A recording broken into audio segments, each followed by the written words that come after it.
strangled her for 10 minutes and she still did not die. So he just got mad and decided to decapitate her. This guy is a POS. What's up, guys? Welcome back to the channel. I'm G and I do true crime videos Mondays to Fridays. So if that's something you like, consider subscribing and leave this video a like. Also turn on post notifications so you're notified whenever I upload another video. As per my usual disclaimer, everything I talk about is stuff I've read on the internet and I'm compiling into one video. Today we are going to talk about the case of Yingying Zhang. Yingying was born on the 21st of December 1990 and she was pretty and freaking smart. She was also really a fun, loving, bubbly person. She was actually the lead singer of a band that was made up of she and her friends in China.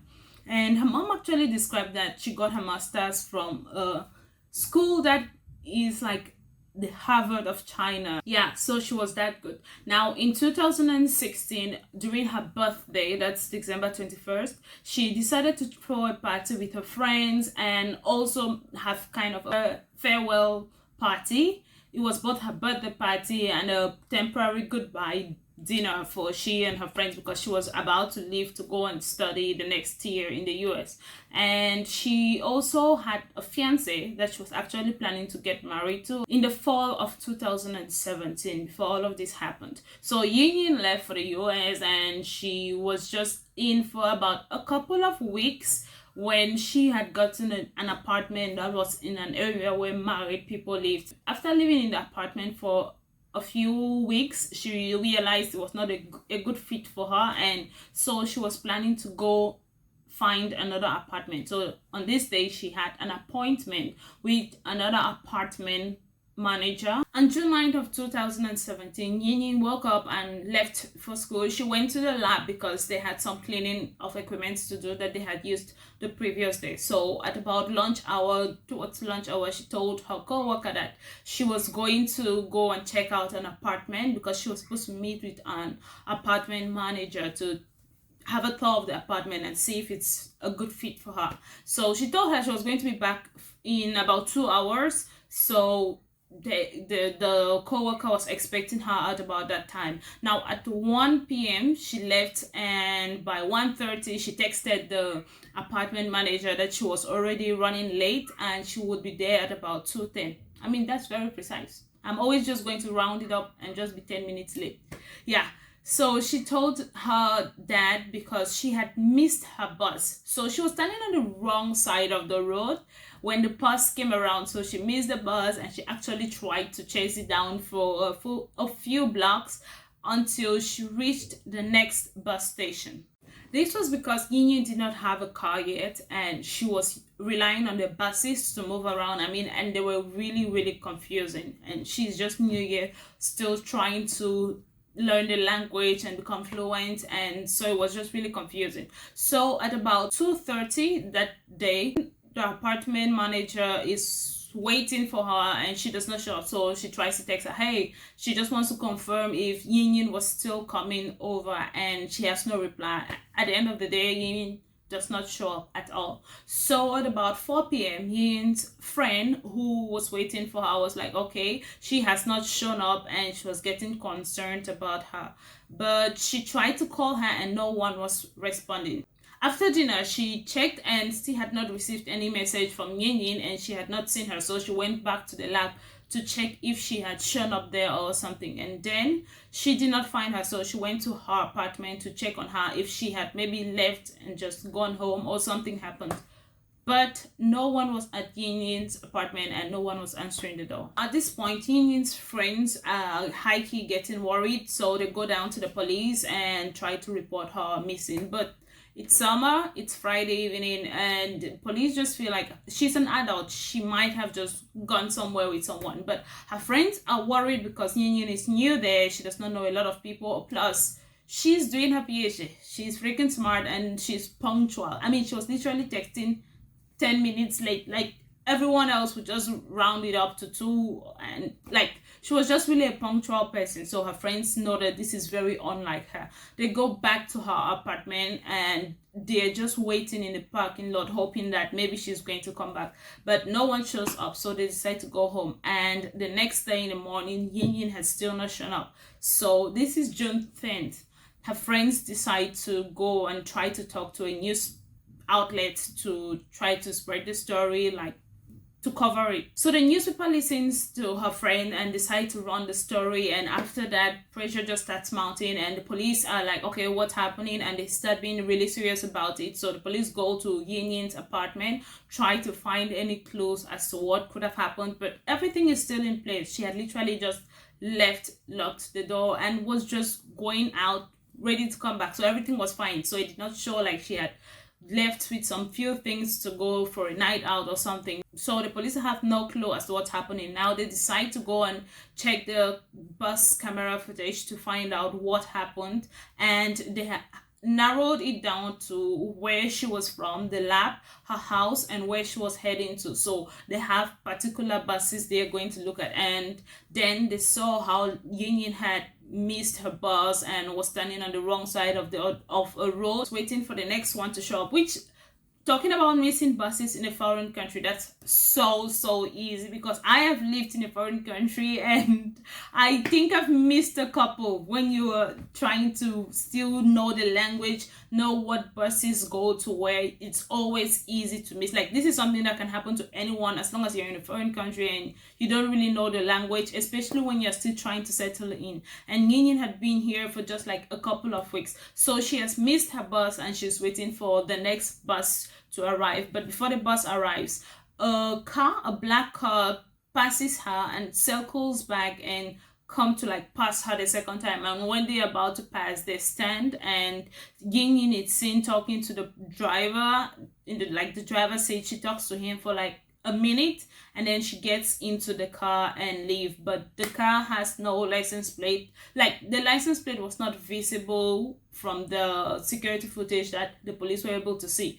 So they tried to like follow the car and see where it has gone to around town until it's lost out of the frame of any cameras.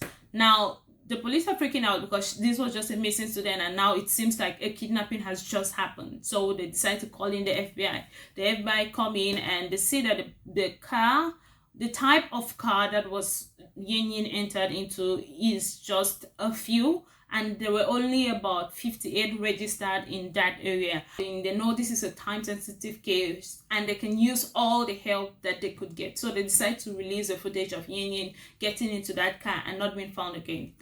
This video goes viral and people are like, everyone is just trying to find Yingying, and people share it and word goes out. Now people are scared, wondering if that's sex trafficking, a predator, or that, like, people are just scared shitless, and that helps the story spread even more. And this lady comes up saying that someone had actually tried to get her into a black car that same day, and the person was on campus and was just telling her he was a police officer and showed her a badge. He had some sunglasses on. She can identify the car, but she totally refused to get in. She was like, no way. And he was just saying he wanted she should get in and let them talk about a case that was going on. Like, yeah, wait until I tell you about this guy's entire story to know how well planned this stuff was. So she had totally posted on Facebook that same day, and just a couple of hours later, Yingying got into that car. She had obviously not seen the post, and this footage reaches China. Yingying's family sees how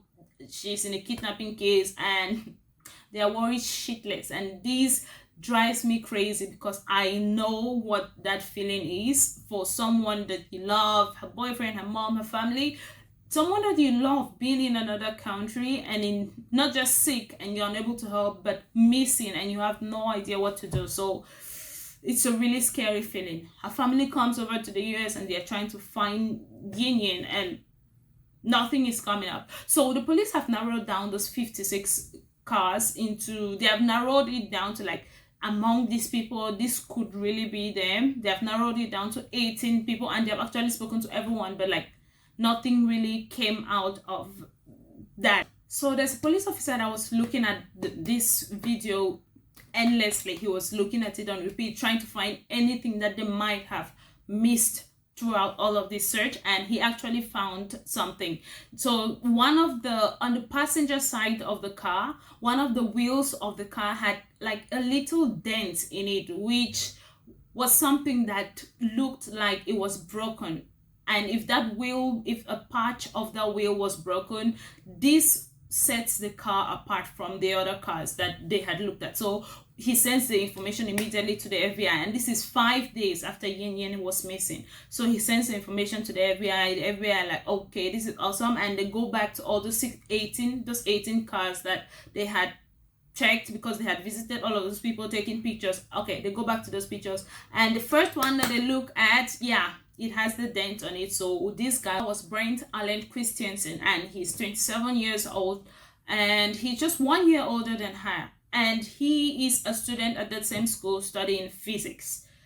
Physics is no easy subject, yeah, but he was doing his master's in that. So this is someone who has brains. He's stupid smart. I mean, physics was so difficult for me. He's stupid smart, and to do something so dumb makes no sense. But wait, let's take a deep dive into Brent's life. Just as Yingying had been planning her future, her life, planning a wedding that fall, she had no idea that Brendt had also been making plans of his own. He had been accepted into a doctorate program at that same school that year after marrying his wife in 2013, and they had moved over to that area so he can go to school. He was supposed to be doing a doctorate program in physics, and he was really, really smart. But Brendt had developed a new love and a new interest that was not his wife and was definitely not educational. He had become fascinated by serial killers, and his favorite was Ted Bundy, and he really, really enjoyed the movie about him, American Psycho. And so he had gathered all of this information plus his natural smartness and put it together and was beginning to plan his future attack. He had joined forums that were just talking about people being tortured, people like those type of crazy shady forums. Yeah, he had joined stuff like that, and where he would talk about his fascinations and all those things with other people who shared the same ideas. Soon enough, just talking about it, and these forums are considered safe because these are just people's fascinations and imaginations. Yeah, but talking about it was not good enough for him, so he decided he wanted to act on that. And in March 2017, he bought a 6-foot long duffel bag. Like, he was ready to fit in every and anyone, long enough for everyone to fit into that. Yeah, so he bought that, and as he spent more time on this fascination or whatever about him, his marriage and his academics began to suffer. So his wife started dating someone else, and then they decided to get into like an open relationship. So the wife had a boyfriend that he was aware of, and he had a girlfriend that the wife was aware of, and that was their marital life. Now his education had suffered and his grades had gone down drastically, so he was dropped from his doctorate program and was forced to do a master's program instead. Brent's girlfriend was called Terror, and she introduced him to the BDSM community, and he was the dominant while she was the submissive. But talking about open marriages, what do you guys think? Please let me know in the comments, because I don't know if that's for me, but let me know what's your take on open marriages? Let me know in the comments. So at this point, this was around March. He started dating Tara about February, and in around March, he decided to go to a counselor at the university. And what he wrote was that he was separated from his wife because his wife did not like him drinking. And he also wrote in this form that he was fascinated about abducting and killing people, and he was over it. That is why he could talk about it in a counseling session. He actually stated that he knew how he was going to commit the murder, and he knew the type of victim that he was going to choose. But when he went for the actual counseling, he told the counselor no, he was not following anybody at that time, and he was not making, like, he had thought of these things, but these are plans that he's over it at this point. All what he told the counselor was actual BS. I don't know if he was needing someone to like give him like the confirmation that what he's doing was right. But yeah, he just went to the counselor for no reason, because April that year he was texting his girlfriend about buying bondages, like things that you would need for kidnapping, and he later on sent her a really weird voice message, and it went some things in the lines of he does not want to be forgotten, what will be his legacy, that he does not care how he will be remembered, being good or evil, he does not really care how he's going to be remembered. And people all over the 2000 years, only horrible people have been remembered. Like, yeah, that was the message that he sent. Fading into nothingness is not an option. I'll rather destroy humanity than let that happen. Yeah, that was the end of his speech to her. At this point, if you've not caught on, Brendt has the motive and he has the intention to want to kidnap and hurt and harm someone. So not too long after that, his wife announces, this a few days early June, his wife announces she's going to be leaving that weekend, the weekend of the 9th. Remember, it was a Friday. So the wife says she's going to be leaving with her boyfriend and they're going to be out of town for a bit. And that was just like the perfect timing. He has all the time and he has the house to himself. Like, it was just perfect timing for him. So he ordered that duffel bag that he had in his cart. So he ordered it and it arrived his house on the 6th of June. So now he has everything that he needs. And on the 9th, his wife leaves with her boyfriend that morning. And about 9 a.m., Brendt takes his car, gets into his car and wears a mirrored sunglasses, which was what the first lady described when she first saw him. He went to a store, bought some rum and was drinking while driving throughout the campus. And when he first met that lady, he told her that he was an undercover cop and was like, can I ask you some few questions? And she said yes, but when he said she should get into the car, let him talk about it, and she said no. And the last thing he told her was, well, if you see anything strange, call the police, which was exactly what she did. She had called the police and then made that Facebook post about him. And he was not relenting on his plans to find someone that same day, and he kept driving around for a couple of hours, and by 1:30 that was when he met Yingying at that spot. So now that you're all caught up with what Brendt has been up to, let's go back to when he gets arrested. So the police call him and they're like, hey, this is just a formal interrogation. If you are done at any point, you can leave. And they read him his rights. And what is so evident is that when they read your right and you have not done anything, you're innocent, people always like get defensive. Hey, it's 12 midnight, why the hell am I here? And people get pissed and want to know what's going on. And he's so calm about it and he's so ready to cooperate with the police. I mean, the interrogation video is just so much fun to watch. There are two cops there. One was good cop, one was bad cop, and they're trying to just get him to admit it, but he still maintains his first story, because when they first went to talk to him about it, he had two alibis, that he was either playing video games or sleeping. That was what he did all the other day since his wife had traveled and his girlfriend was busy. So that was all he did. He tried to maintain that alibi for as long as possible, but when the police started bringing up evidence, like, you do know we are the cops and we have camera footage from all over, we have seen everything. So he visibly became stressed out and rattled and settles in and then tries to change the story. Okay, I did pick up a certain girl. I picked up an Asian girl, but I thought that was Saturday. I think I just got my days mixed up. Yeah. And the police are like, okay, when you saw that this girl was missing, don't you think that was the same girl? He said he couldn't make out the face. So he did pick up an Asian girl, but he turned around the block like that. He met her and she seemed distressed. So he drove up to her. He was trying to find out what was wrong and her English was broken. So he just asked her to get in and he was going to drop her off. And soon after, when they turned around, like, he literally said she was in his car for 5 minutes. When they turned around, she got agitated, so he let her out because she wanted to get out. That was all that happened. He has no idea what happened next.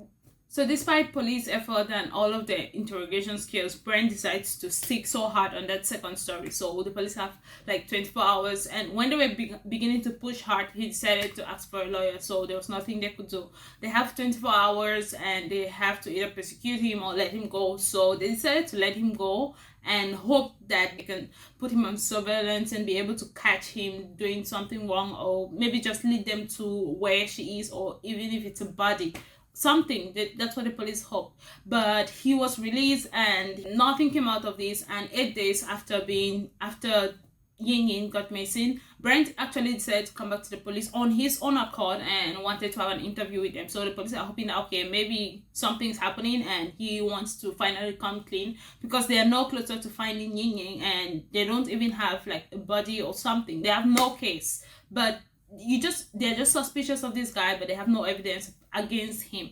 So he comes back to the police and he's just leading them on and just tells them the same story he had said, drives around with the police, and he really did not say anything. He probably thought that maybe when he says it many times enough, it's going to become true. I don't know. So the police went and found out all the stuff we talked about Ben, and the police decided to talk to his girlfriend. So at this point, the police have nothing, and they decide to let that information go out. So they, like, put it out there that, hey, this is your suspect, Brendt, and maybe everyone is going to give him the... You know the way people looked at Brian Landry's parents whenever they were moving around? Probably those type of eyes are going to like make him go over the edge and probably just come and confess or something. But still, he did not do anything, and it did not work. So the police talked to Brent's girlfriend, Tara, and she is actually scared to think that she's with someone who could possibly do something like that to someone. And they have no idea what has happened to Ying. The police ask her if she's willing to put on if she's willing to go undercover and wear a wire and try to get him to admit something, and she actually accepts, which is like a badass move for her. She's such a great person, I think, for that.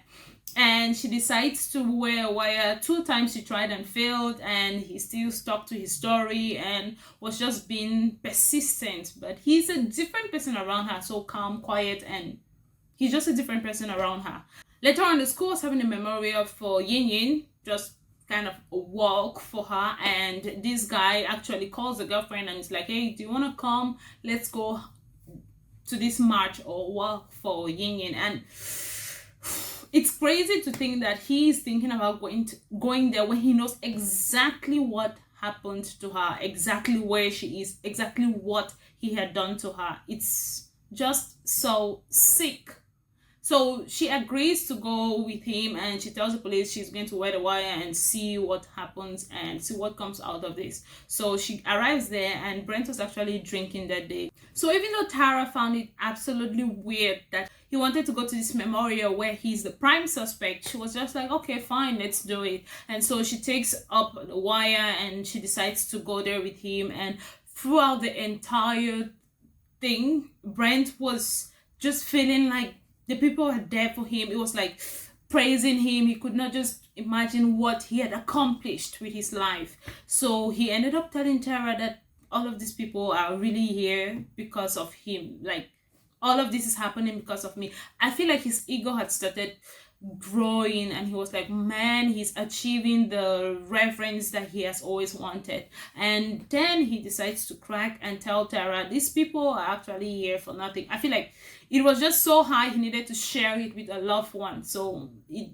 decides to break and tell her everything. He's like, this is such an important secret that he really wanted to share with someone, and someone that he loves. So he tells her that all of these people are here, and the parents are just going to go back empty-handed. They're not going to find her, because only he can, like, only he knows where she is. And so Tara, wearing a wire and everything, and she's like, oh wow, okay, tell me more. And she's just continuing the conversation, and that's when he described everything that he did to Yingying when he kidnapped her. There's a full recording of everything that he did to her, but it's so graphic I can't even bring myself to say it. I'm just gonna have to summarize it the best way that I can.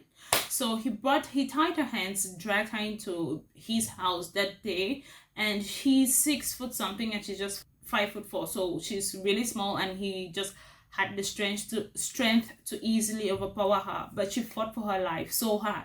He actually said he strangled her for 10 minutes, but when he took off his hand, she was still alive, and he just could not believe it. So he took a baseball bat and hit her head with it, which break open her head, but he was not sure whether she was dead properly, so he decapitated her. And yeah, just to make sure. It's sad. And Tara just listened to him, and she's such a badass because she could stay and listen to all of this. I would probably be like, okay, without all of these true crime videos, I'll be like screaming and just running away. But with all of these, I'll probably be like, hey, that was so fun. Why did you not involve me? And be like, oh, now I'm mad at you because you did not involve me, and I have to go home just so I can go tell the police. Later on, called the police and told them, yeah, she got it, she got everything, and she brought the recording to them, and she was visibly shaking. I mean, who wouldn't? As you can imagine, Yingying's family was absolutely devastated with the news, and like, why? There was just no reason for all of this to have happened. The police go and arrest Brendt, and he called his mom from the prison and said he was innocent, he has no idea what's happening, and in his mind, he felt like the police still had circumstantial evidence and all of that. But you remember the counselor that had spoken with him sometime in March? Yeah, that counselor had seen all of what was going on, and she had brought in her sessions that she had with him because it was a criminal case. She had brought it and handed it over to the police, telling them that, hey, this person has been talking to me and planning to do all of stuff like this. So the police had that on him, and he was not aware of the recording that the police had on him, so he was still so confident. Since Brent's wife was not at home during the time where he did everything he did to Yingying, he had enough time to figure out what he was going to do with the body, clean up the beds, but he forgot to clean below the carpet because Yingying's blood was found under his carpet. Some was found still on the mattress, and some was found on the walls. And so on Sunday that weekend, he had gone to Walmart and bought cleaning supplies, which he used to clean everything. And actually, during the recording, he had actually told Tara that Yingying was his 13th victim, and he had been active since he was 19. And yeah, he was excited about sharing that information. Now, his defense team used that information and said he was just bragging, he was just lying. They have not been able to find any other victims, and he actually told Tara during the recording that Yingying was the only victim that had actually led anything back to him. If I'm being honest here, it's possible that he could have been lying just to brag and try to bring himself up there as a really badass serial killer. But if Tara did not bring out that recording of him, I don't know if this case should ever have been solved, and it would have been 10 times harder to do it, if ever. So maybe it's true that he has killed 12 other people before, and he has just been that good at it. So I don't know. So during the court trial, it's horrible. It was excruciating hell for Yingying's family to have to watch, to have to listen to all of the recordings of everything that he said he had done to her in details. I mean, details that I can't even explain to you guys in this video. They had to sit down and listen to it with a translator that was done to their precious little girl. So that was just hell for them to go through. And after less than 2 hours of deliberation, the jury came back and found Brendt to be some depressed, crazy guy that just needed to spend the rest of his life in prison. Until this day, Yingying's body has never been found because it was said that he shared the body in trash bags that was later sent to landfills. So her body has still not been found and put together, nothing. And that's excruciating for her family because in the Asian culture, especially in China, I think, there are rituals that have to be done to a body, and Yingying's body not being able to at least get that, it's just really horrible. And the worst part is he didn't even get the death penalty, and her family feels horrible because this was a case that was eligible for the death penalty, but he did not get that, so her family still feels bad about that. They were also pissed at the counselors that spoke with him in March, but the counselors actually did everything right, so there was nothing else that they could do. They tried to do like follow-up sessions with him with better professionals to help him manage what he was talking about during the sessions, because the counselor who spoke with him had actually flagged that session and actually brought it up to higher that this is like some disturbing shit, and they had tried for him to meet other people that are going to help him, but he did not show up, and there was just nothing that they could do. That was it for me, guys. Let me know what you think in the comments, and see you guys in the next video. Remember to suggest cases that you'd like me to cover, and see you guys tomorrow with another video just like this. Stay safe.